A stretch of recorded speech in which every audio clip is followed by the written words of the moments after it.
আসসালামু আলাইকুম রহমতুল্লাহ বরকাত। ওয়ালাইকুম আসসালাম ওয়া রাহমাতুল্লাহি ওয়া বারাকাতুহু। ইন আলহামদুলিল্লাহ নাহমাদুহু ওয়া নাস্তাঈনুহু ওয়া নাস্তাগফিরুহু ওয়া নাউযু বিল্লাহি মিন শুরুরি আনফুসিনা ওয়া মিন সাইয়্যাতি আমালিনা মান ইয়াহদিহিল্লাহু ফালা মুদিল্লা লাহু ওয়া মান ইউদ্লিলহু ফালা হাদিয়া লাহু ওয়া আশহাদু আল্লা ইলাহা ইল্লাল্লাহু ওয়াহদাহু লা শারীকা লাহু ওয়া আশহাদু আন্না মুহাম্মাদান আবদুহু ওয়া রাসূলুহু। আম্মা বাদ, ফাআউযু বিল্লাহি মিনাশ শাইতানির রাজীম। বিসমিল্লাহির রহমানির রহিম। হামিম তানজিলুল কিতাবি মিনাল্লাহিল আজিজিল হাকিম। ইন্না ফিস সামাওয়াতি ওয়াল আরদি লাআয়াতিল লিল মুমিনিন ওয়াফি খালকিকুম ওয়ামা ইয়াবুসু মিন দাব্বাতিন আয়াতুল লিকাউমিন ইউকিনুন। সম্মানিত ভাতৃমণ্ডলী, আল্লাহ পাক রব্বুল আলমিনের যাবতীয় প্রশংসা যে আল্লাহ পাক রব্বুল আলমিন এক ও একক, যার কাজে, যার নামে, গুণাবলিতে, যার এবাদত বন্দিগিতে কোনো শরিক নেই। তিনি এক, তিনি ওয়াহদাহু লা শারিক। আল্লাহ পাক রব্বুল আলমিনের কিতাব সবচাইতে উত্তম কথা, খায়রুল হাদিস কিতাবুল্লাহ, সবচাইতে উত্তম কথা হচ্ছে আল্লাহ পাক রব্বুল আলমিনের গ্রন্থ কোরআনুল করিম, আর রাসূলুল্লাহ সাল্লাল্লাহু আলাইহি সাল্লামের হাদিস, তার সর্বোত্তম ব্যাখ্যা কোরআনে করিমের পরে। আমাদের এই পিস টিভির ধারাবাহিক তাফসির পেশ করব আজকে সূরাতুল জাসিয়া। সূরাতুল জাসিয়ার তাফসির আমরা শুরু করতে গিয়ে প্রথমে আল্লাহ পাক রব্বুল আলমিন ইরশাদ করছেন, বিসমিল্লাহির রহমানির রহিম, হামিম তানজিলুল কিতাবি মিনাল্লাহিল আজিজিল হাকিম। এই কিতাব নাজিল করা হয়েছে। তানজিলুল কিতাব মানে মুনাজ্জাল, মাসদার ইসিম মাফুলের অর্থে। যারা আরবি গ্রামার বুঝেন তাদের উদ্দেশ্যে বলছি, তানজিলুল কিতাব, এই কিতাব নাজিলকৃত মিনাল্লাহ, আল্লাহর পক্ষ থেকে। আল আজিজ, যিনি মহাপরাক্রান্ত, আল হাকিম, যিনি বড় প্রজ্ঞাবান, যিনি কোনো কাজ করতে চাইলে, কোনো কিছু করতে চাইলে কোনো শক্তি বাধা দিতে পারে না। আল আজিজ তিনি। আর তার কথায়, কাজে, আদেশ নিষেধে, আল্লাহ পাকের সৃষ্টিগত কাজে, আল্লাহ পাকের শরীয়তগত বিধিবিধানে সব কিছুতে হিকমত রয়েছে, প্রজ্ঞা রয়েছে। এই জন্য আল্লাহ পাক রব্বুল আলমিনের একটি নাম হচ্ছে আল হাকিম। এই সূরা মক্কি সূরা। এই সূরায় 37টি আয়াত রয়েছে। আর এই সূরার নাম সূরাতুল জাসিয়া। সূরাতুল জাসিয়া এই জন্য এই সূরার নামকরণ হয়েছে যে এই সূরার আয়াত নম্বর 28-এ জাসিয়া শব্দটি উল্লেখিত হয়েছে। কিয়ামতের দিনে প্রত্যেক সম্প্রদায়, প্রত্যেক জাতি আল্লাহর সামনে বিচার দিবসে হাজির হবে ভীত সন্ত্রস্ত অবস্থায়, যে হাই কি হবে, নফসি নফসি হাই কি হবে, এই অবস্থায় প্রত্যেকে নতজানু অবস্থায় আল্লাহর সামনে হাজির হবে। এই বিষয়টি উল্লেখ করা হয়েছে। ওই জাসিয়া শব্দটি থেকে একটি শব্দ নিয়ে নামকরণ হয়েছে এই সূরা, সূরাতুল জাসিয়া। এই সূরা রাসূলুল্লাহ সাল্লাল্লাহু আলাইহি ওয়াসাল্লামের মক্কি জীবনে নাযিল হয়েছে। সূরা দুই ভাগে বিভক্ত। সূরা মক্কি অর্থাৎ নবী সাল্লাল্লাহু আলাইহি ওয়াসাল্লামের মক্কি জীবনে নাযিল হয়েছে। মক্কায় নাযিল হোক আর মক্কা শহরের বাইরে আনাচ কানাচে কোথাও, হয়তো রাসূলুল্লাহ সাল্লাল্লাহু বাইরে গেছেন, তাইফে গেছেন, রাস্তায় নাযিল হয়েছে, সবগুলিকে মক্কি বলা হবে। 40 বছর বয়স থেকে রাসূলুল্লাহ সাল্লাল্লাহু আলাইহি ওয়াসাল্লামের 53 বছর বয়স পর্যন্ত এই 13 বছরে যতগুলি আয়াত সূরা নাযিল হয়েছে, এগুলি হচ্ছে মক্কি সূরা বা মক্কি আয়াত। আর মদিনা হিজরতের পরে রাসূলুল্লাহ সাল্লাল্লাহু আলাইহি ওয়াসাল্লামের ওপর যেসব সূরা আয়াত নাজিল হয়েছে সেগুলিকে মাদানী আয়াত বলা হয়। সেগুলি মদিনায় নাজিল হোক অথবা মদিনার বাইরে, নবী সাল্লাল্লাহু আলাইহি ওয়াসাল্লামের সফর অবস্থায় বদরের জন্য সফর করেছেন, তাবুকের জন্য সফর করেছেন, আরও বিভিন্ন সফর করেছেন, মক্কার সফর করেছেন, মক্কা বিজয়ের সফর করেছেন, বিদায় হজের সফর করেছেন, যেখানেই নাজিল হোক না কেন, কিন্তু রাসূলুল্লাহ সাল্লাল্লাহু আলাইহি ওয়াসাল্লাম মদিনার জীবনে নাজিল হয়েছে, সেজন্য সেগুলিকে মাদানী বলা হয়। মাদানীর অর্থ এই নয় যে যেগুলি মদিনায় শুধু নাজিল হয়েছে। তাহলে মদিনার বাইরে, মদিনায় থাকাকালীন, মানে মদিনার যুগে, হিজরতের পরে মদিনার বাইরে যে আয়াত সূরা নাজিল হয়েছে ওগুলির নাম আবার কী দিবেন? তাহলে আরও অনেক প্রকরণ বেরিয়ে আসবে। এই জন্য সবচেয়ে সূক্ষ্ম কথা যে মক্কার জীবনে যা নাজিল হয়েছে নবী সাল্লাল্লাহু আলাইহি ওয়াসাল্লাম হিজরতের পূর্বে, তা হচ্ছে মক্কি সূরা, আর হিজরতের পরে যা নাজিল হয়েছে তা হচ্ছে মাদানী সূরা। আল্লাহ পাক ইরশাদ করছেন তারপরে মক্কি সূরার যে মৌলিক বিষয়বস্তু, সেই বিষয়গুলি আল্লাহ পাক উল্লেখ করেছেন। মক্কি জীবন হচ্ছে নবী করিম সাল্লাল্লাহু আলাইহি ওয়াসাল্লামের দাওয়াতের প্রথম যুগ। এই দাওয়াতের প্রথম যুগে রাসূলুল্লাহ সাল্লাল্লাহু আলাইহি ওয়াসাল্লাম তৌহিদ, আল্লাহ পাকের একত্বের দাওয়াত দিয়েছেন। রিসালাত, নবী সাল্লাল্লাহু আলাইহি ওয়াসাল্লামের রিসালাত, নবুয়তের দাওয়াত দিয়েছেন যে আমি আল্লাহর পক্ষ থেকে নবী হয়ে এসেছি। সুতরাং এক আল্লাহর ইবাদত করবে নবীর আদর্শকে মেনে। নবুয়ত রিসালাতের বিষয়গুলি উল্লেখিত হয়েছে মক্কি সূরায়। আর আখেরাত পরকালের প্রতি বিশ্বাস, এই বিষয়টি যেহেতু ঈমানের গুরুত্বপূর্ণ স্তম্ভ, আখেরাতকে কেউ যদি বিশ্বাসী না করে তাহলে কেউ মুসলিমই হতে পারবে না, মুমিনই হতে পারবে না। এবং যেই মানুষ পৃথিবীকে, এই ইহজগৎকে কর্মজগৎ বলে বিশ্বাস করে, এটা বদলা প্রতিদান জগৎ নয়, আর মওতের পরের সময়টাকে বদলার জগৎ, প্রতিদান জগৎ বলে বিশ্বাস করে, সেই ব্যক্তি আখেরাতের জন্য, পরকালের জন্য মেহনতি হবে, পরিশ্রমী হবে। সেই ব্যক্তি সেখানকার জন্য সম্বল সঞ্চয় করার চেষ্টা করবে। এই হচ্ছে একজন মুমিন বিশ্বাসী আর একজন কাফের অবিশ্বাসীতে পার্থক্য। একজন মুমিন ইহকালকে, দুনিয়াকে, তার জীবনকে গন্তব্যস্থান মনে করে না। এটা হচ্ছে তার কর্মজগৎ। এখানে কিছু সময়ের জন্য আছে, এখানে তাকে কর্ম করে যেতে হবে, যাতে করে এই কাজগুলি, ভালো কাজগুলি তার কাজে আসে, অন্যায় থেকে বেঁচে থাকা তার কাজে আসে, অপরাধ থেকে বেঁচে থাকা তার কাজে আসে, পাপ থেকে বেঁচে থাকা তার কাজে আসে, আল্লাহ পাক রব্বুল আলামিনের আদেশ নিষেধ মেনে জীবনযাপন করা তার আখিরাতের সম্বল হয়। আখিরাতের জন্য মেহনতি পরিশ্রম হবে, ইহকালকে, দুনিয়াকে গন্তব্যস্থান মনে করবে না। পক্ষান্তরে একজন কাফের, যে আল্লাহ পরকালে বিশ্বাসী নয়, সেই ব্যক্তি দুনিয়াকে কামড়ে ধরিয়াছে আর মনে করে যে এই দুনিয়াতে যে জন্ম নিয়েছি এটাই হচ্ছে লক্ষ্য উদ্দেশ্য, এইখানে যা করলাম তাই তো পেলাম, আর কি আছে। যার ফলে এদের চরিত্র অধিকাংশের গঠন হয় না। পক্ষান্তরে একজন মুসলিম তার বিশ্বাসও সুন্দর করে, আকীদা সুন্দর করে, তার ইবাদত, আল্লাহর সাথে সম্পর্ক সুন্দর করে, তার আখলাক চরিত্র গঠন করে। কেন? আখেরাতের কল্যাণের জন্য, যেখানে স্থায়ীভাবে থাকতে হবে। আল্লাহ পাক রব্বুল আলামিন এই বিষয়গুলি উল্লেখ করেছেন এই সূরায়। মহান আল্লাহ ইরশাদ করেছেন, ইন্না ফিস সামাওয়াতি ওয়াল আরদি লাআয়াতিল লিল মুমিনিন, নিশ্চয়ই আকাশসমূহে আর এই জমিনে অবশ্যই বহু নিদর্শন রয়েছে, শিক্ষার বিষয় রয়েছে বিশ্বাসীদের জন্য।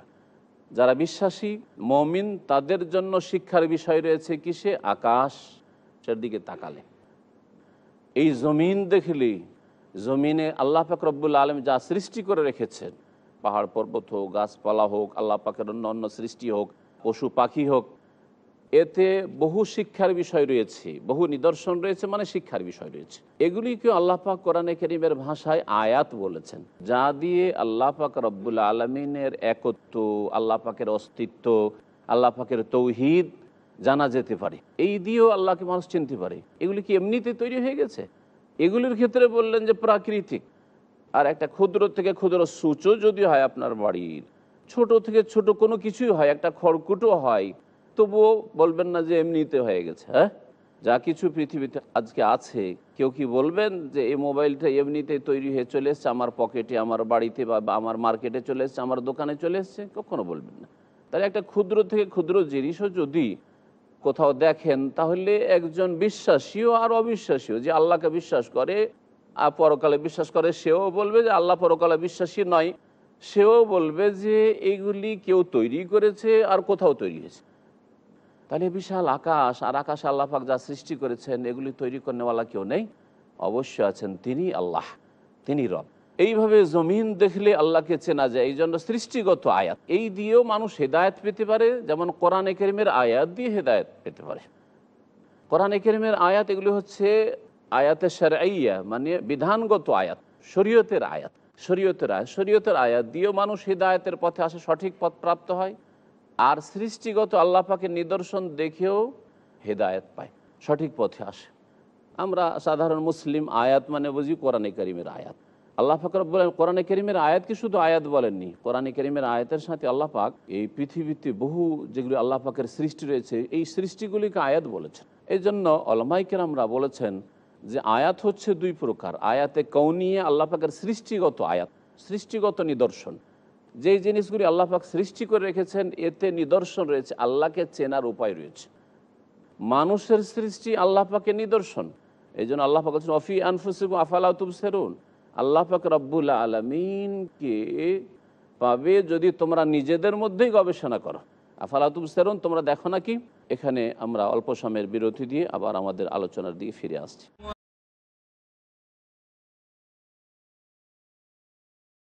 সম্মানিত ভাতৃমণ্ডলী, ফিরে আসে আমাদের আলোচনার দিকে।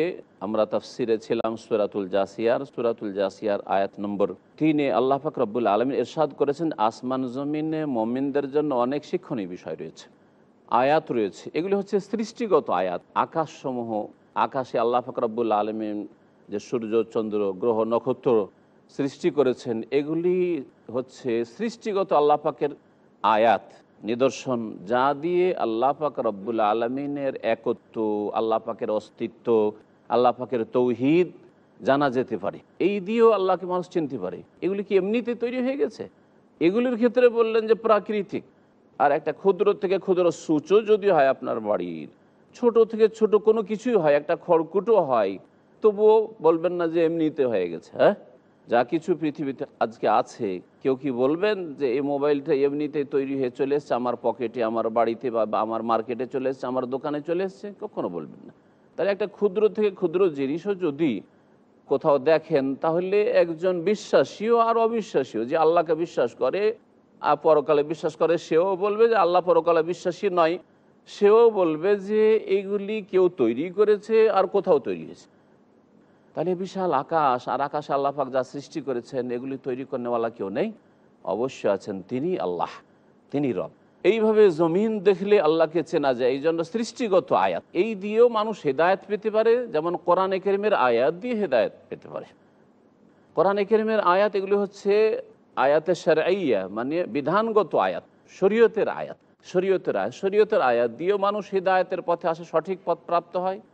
আর সৃষ্টিগত আল্লাহ পাকের নিদর্শন দেখেও হেদায়েত পায়, সঠিক পথে আসে।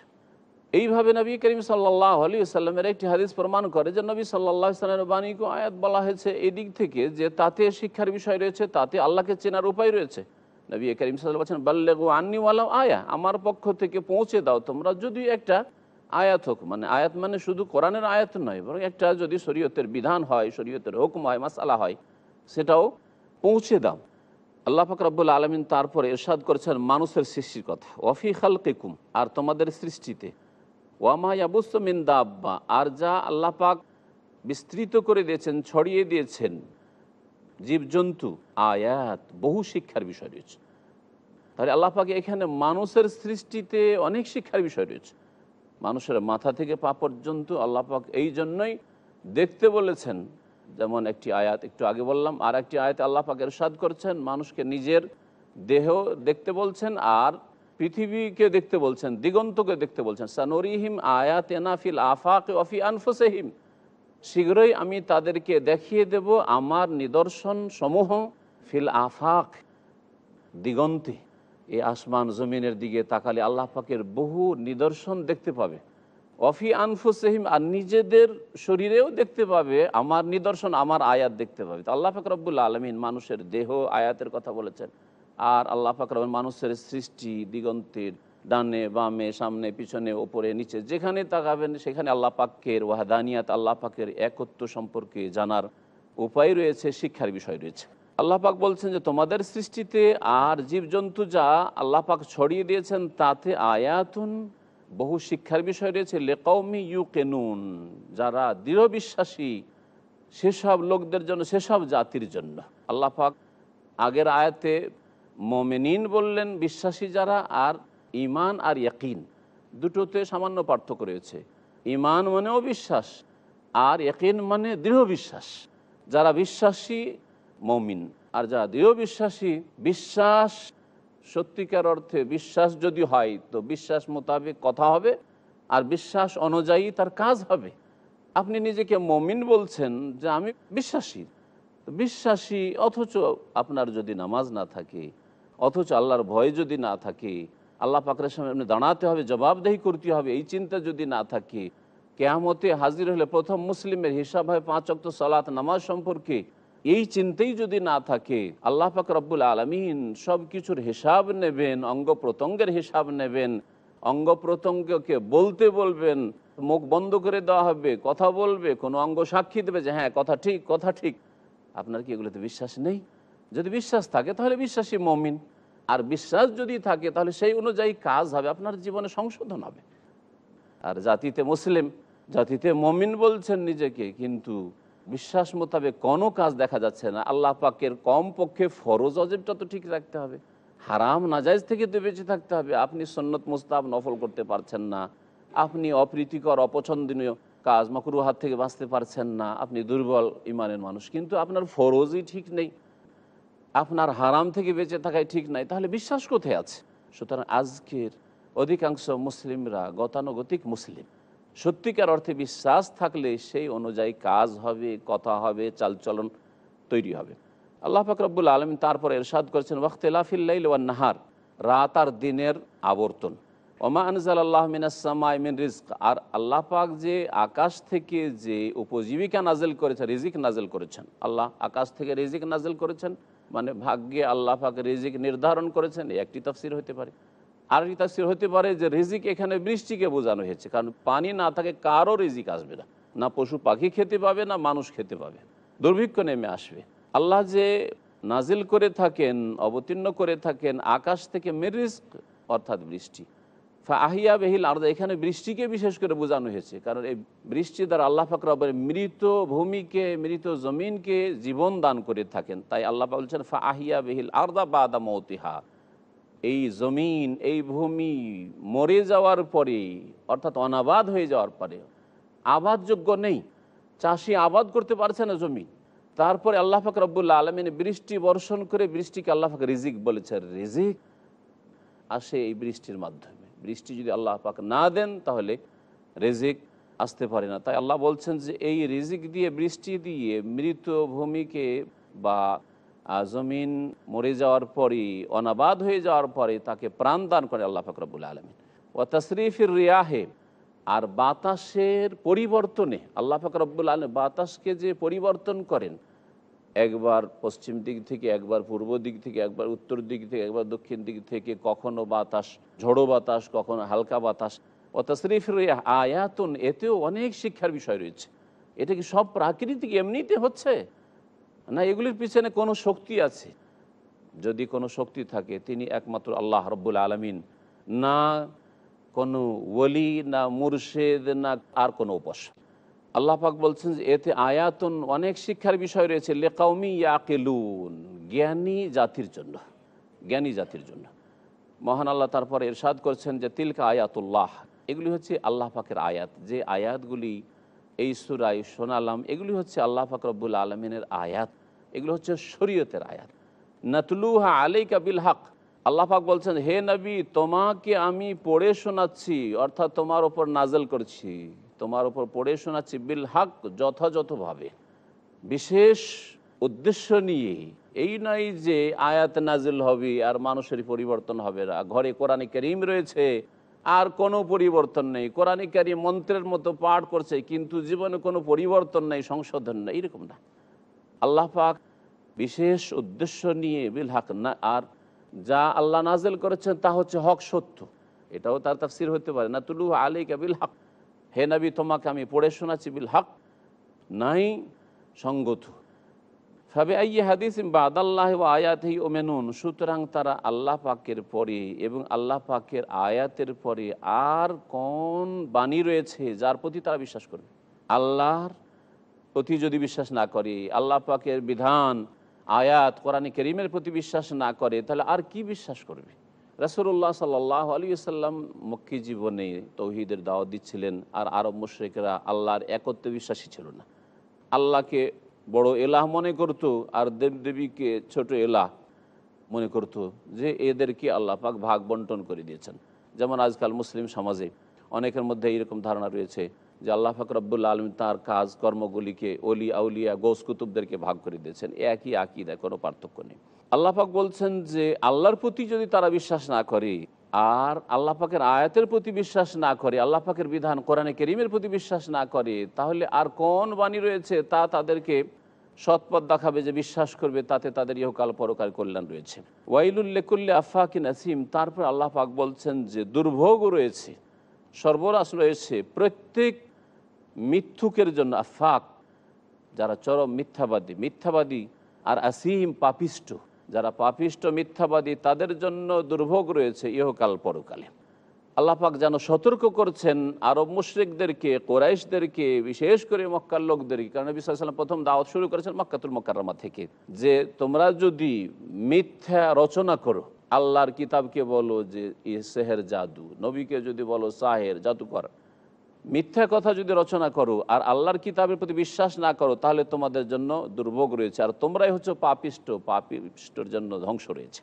ইয়াসমাউ আয়াতিল্লাহ, এই পাপিষ্ট লোকেরা আর মিথ্যুক লোকেরা আল্লাহ পাকের বাণী তো শোনে, তুতলা আলিহে, যা পাঠ করে শোনানো হচ্ছে, সুম্মা ইউসির মুস্তাকবিরা, তারপরে অহংকার বশত পাপের ওপর, অন্যায়ের ওপর অটল থাকে। আল্লাহ ইয়াসমাহ, যেন শোনেই নি। তাহলে আল্লাহ পাকের কিতাবের কথা, কোরআনে কারিমের তাফসিরের কথা, রাসূলুল্লাহ হাদিসের কথা, দ্বীন ইসলামের কথা শোনার পরে যদি আপনার অবস্থায় পরিবর্তন না আসে, তাহলে যেন আপনি শুনলেনই না। এই আয়াত ফিট হবে এইরকম লোকের ওপর, ফাবাশশিরহু বিআযাবিন আলিম। সুতরাং এইরকম লোকদেরকে হে নবী তুমি সংবাদ দিয়ে দাও যন্ত্রণাদায়ক শাস্তির। আল্লাহ পাক এই সংবাদকে বাশশিরহু বলেছেন, মানে সুসংবাদ দিয়ে দাও। শাস্তির সুসংবাদ হয় না, কিন্তু আল্লাহ পাক রব্বুল আলামিন সুসংবাদের কথা কেন বলেছেন? এতে আরও বেশি কঠোরতা যেন রয়েছে। যেমন ছেলেকে শাসন করতে গিয়ে আমরা বলে থাকি যে তুই আয়, তোকে মজা চাখাবো। মজা কি দেবেন? মার দেবেন, তো মজা তো নয়, ওতে বেশি অলংকার রয়েছে, হ্যাঁ, ওতে বেশি শাসানি রয়েছে। ঠিক তেমনি আল্লাহ পাক রব্বুল আলামিন ওই ভঙ্গিমাতে কোরআনে কারিমে এখানে এই বিষয়টি উল্লেখ করেছেন। ওয়াইজা আলিম মিন আয়াতিনা শাইআন ইত্তাখাযা হুজুয়া। আল্লাহ পাক বলছেন, যখন আমার আয়াতের কিছু জানতো, তখন তা নিয়ে তারা ঠাট্টা বিদ্রুপ শুরু করতো, ঠাট্টা মজাক শুরু করতো। কোরআনে কারিম নাযিল হয়েছে, ঠাট্টা মজাক করা শুরু করতো। এটা প্রথম যুগে তারা ঠাট্টা বিদ্রুপ করে, উপহাস করে যেন উড়িয়ে দেব, আর তাহলে মুহাম্মদ সাল্লাল্লাহু আলাইহি সাল্লাম কথাবার্তা বন্ধ করে দিবে, তার নতুন কথা যা বলছে আমাদেরকে বন্ধ করে দিবে, আর এইভাবে চুপ হয়ে যাবে, আমাদের ধর্মের ওপর আমরা ঠিক থাকবো। আল্লাহ বলছেন উলাইকা লাহুম আযাবুম মুহিন, এদের জন্য বড়ই লাঞ্ছনাকর শাস্তি রয়েছে। এখানে আমার আজকের আলোচনা শেষ করছি। আল্লাহ পাক রব্বুল আলামিন যেন আমাদেরকে কোরআনে কারীম বোঝার তৌফিক দান করেন এবং কোরআনে কারীমের প্রতি আমল করার তৌফিক দান করেন, কোরআনে কারীমের দিকে মানব জাতিকে আহ্বান করার তৌফিক দান করেন। ওয়া সাল্লাল্লাহু আলা নবিয়িনা মুহাম্মদ ওয়া আলা আলিহি ওয়া সাহবিহি আজমাইন।